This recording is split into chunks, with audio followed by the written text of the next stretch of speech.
It took me about 3 years to finally start enjoying myself and enjoying life and joining with people. I was so focused on my body that other parts of my life completely disappeared.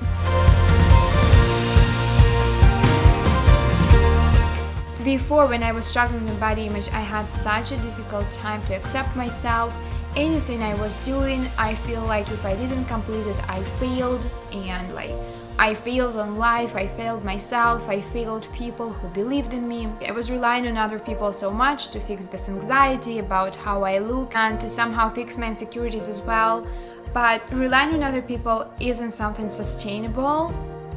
If you want to succeed in life, if you want to accept yourself, if you want to live the life that you want to live, you should always rely on yourself other than other people, because relying on yourself is way more sustainable way to enjoy the life than relying on other people for a quick fix. Obviously, when I was relying on other people, it was just a short-term relief, and anxiety came back and it was strong, and then I had to cope with my own ways, and I usually did it with my eating behaviors and with exercising. I was punishing myself for being weak, for failing. Now I feel that I'm becoming a completely different person. As everyone else, I'm a human and I still have my difficult times. But instead of unaccepting and avoiding my feelings, I always try to connect to myself in the first place. I try to be as compassionate as possible. I always think, what is there right now that can make me feel better? Instead of punishing myself for feeling bad or for feeling a certain way, I'm being kind to myself. When I feel anxious, first thing I do is I try to connect to myself. I try to draw my attention back to present moment. I try to think what is there right now that can make me feel better. I spend some time with myself. I read or I watch an episode of one of my favorite TV shows, or I spend some time on YouTube and I look for those people who inspire me.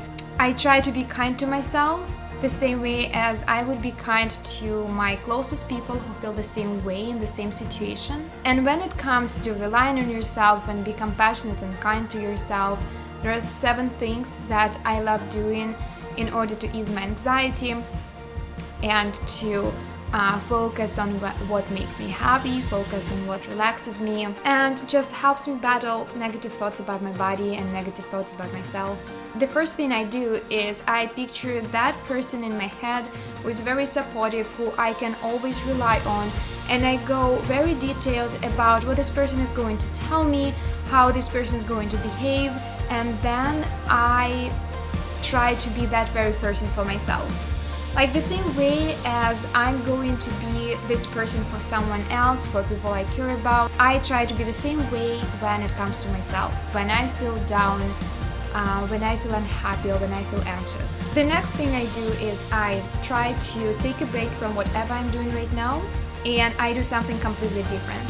Usually it's reading or it's watching something. If I am very preoccupied by negative thoughts, changing something that you are doing at the present moment will completely help you refocus on something different. It will distract you right away. This helps you to refocus on things that I do in this moment. It helps me to stay in the moment. On my phone I have my happiness list and I often refer to it. I usually go through it and I pick whatever seems the most appealing to me at the moment, and I do it, and it instantly makes me feel so much better and it reduces anxiety right away.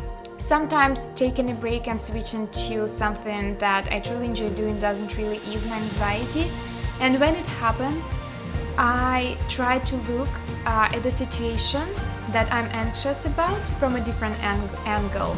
And for this purpose, I talk to other people. And here there is a difference.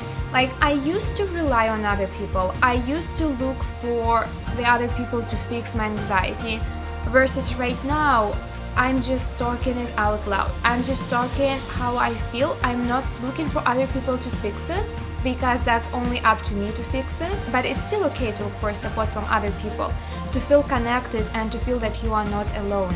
None of the people that care about me can really understand what I was going through. No one could understand my body issues and the struggle with my eating disorder.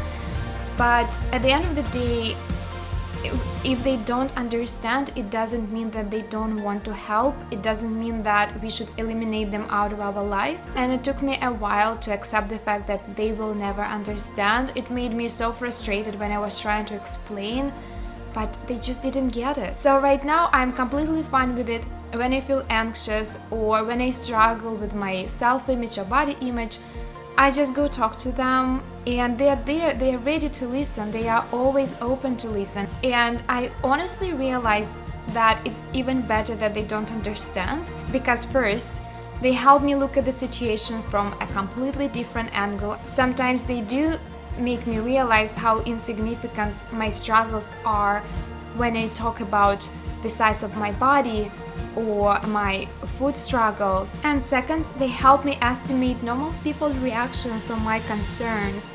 How ridiculous they sound, like how ridiculous it sounds that I am so worried about my waist, or I'm so worried about how much bread I eat per day. Like, there is so much else that's going on in the world. Like, who cares what size are you? Like, who cares what your body looks like? Who cares what your waist is like? I haven't always had people who I could talk to. When I moved to Canada, I was living here for 2 years all by myself. I did another thing that really helped me, and that was questioning myself. I started to question every single thought. If I was feeling unattractive, unworthy, or not enough, I asked myself, is it true? And where's the evidence for that?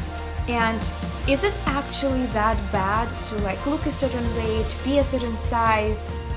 And then when you ask yourself these questions, the answer is quite clear. Like, there is no actually evidence to consider yourself unworthy or unlovable or not enough. The next thing I do is actually pretty awesome, and it helps me so much, and this is making myself mad.